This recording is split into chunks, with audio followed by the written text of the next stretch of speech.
There are two kinds of people in this world. The people who fail to do what they know they should, and those who keep doing things they know they shouldn't. Guess what? You're both. Hi, I'm your host, life and business coach, Marcy Barker, aka your loving kick in the pants. In this podcast, I'll teach you the 6 steps of my accountability code that will help you wake up with clarity and show up with aligned action steps that make follow through easy and peaceful. All right, let's jump in. Hello, my beautiful people. This is going to be a short one, but a goodie because I told you guys a couple weeks ago, I hired a coach, a mentor. She's more like a mentor. She definitely is like less hands-on than I'm used to, but I'm getting all the information that I need and taking action, which is really good.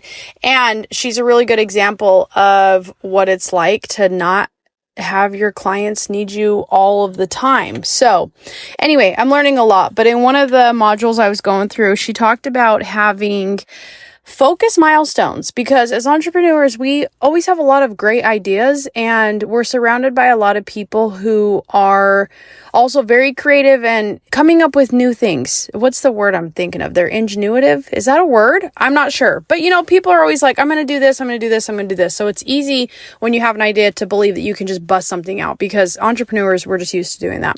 So she was talking about how in my coaching, she's like, maybe you don't have a lot of people who don't show up and do what they're supposed to. And I was like, no, that still happens. When people are paying for accountability and they want help following through, it's because they struggle to follow through.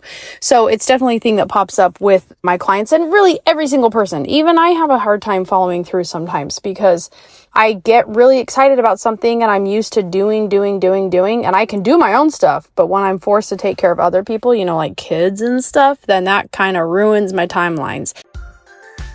Hey listeners, the message of waking up and showing up is yours for the taking. In fact, it's free. I've recorded my entire audiobook and I'd love for you to consume it between episodes. Head to marcybarker.com to get instant access to the accountability code Wake Up and Show Up. All right, let's jump back in. So we're talking about how when you have an idea and you want to go get started on the things, but you have like 5 to 10 other things that you already started that aren't finished.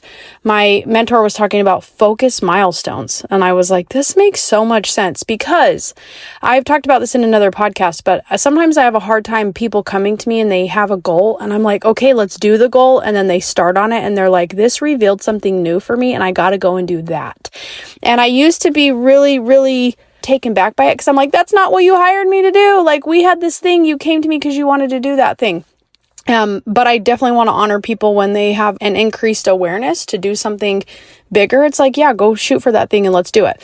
But my mentor is talking about focus milestones. And this is a good idea because a focus milestone is recognizing that there's different steps in your path or different percentages or different milestones for progress, that it's a good idea to take a step back and say, okay, if I have a new idea, I need to consider the focus milestones on my current goals.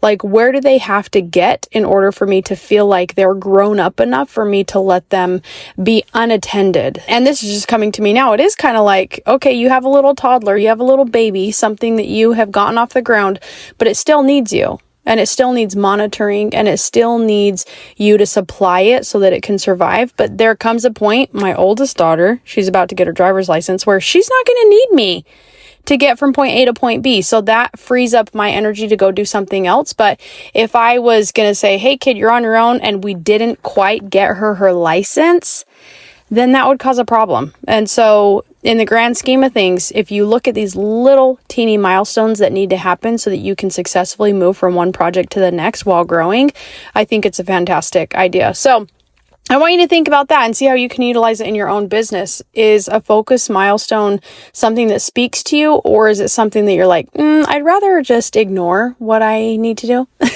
Because if you're listening to a podcast on accountability, chances are you're going to like that idea, even though it's going to challenge you just a little bit to be super real about what needs to happen with one goal before you just not even completely jump ships, but before you start to look at the other dock. It's like, let's make sure that you are set in the right direction and that your captain has its license and you can start moving on to the next project. So I'm excited to bring you guys more of what I learn, but you guys, the last couple of podcasts have been all about play, and I'm not going to lie, I'm still in play mode. I'm just transitioning back into productive work as my kids begin school and we head into the fall.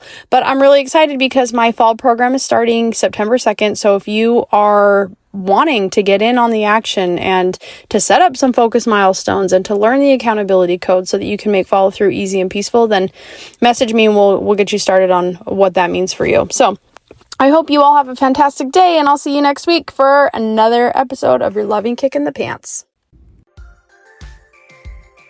Hey friends, I want to thank you for listening to this episode of Your Loving Kick in the Pants. If you got any value out of this episode, I would love for you to drop me a review or share with a friend what you learned. All right, I'll see you next Wednesday for Your Loving Kick in the Pants.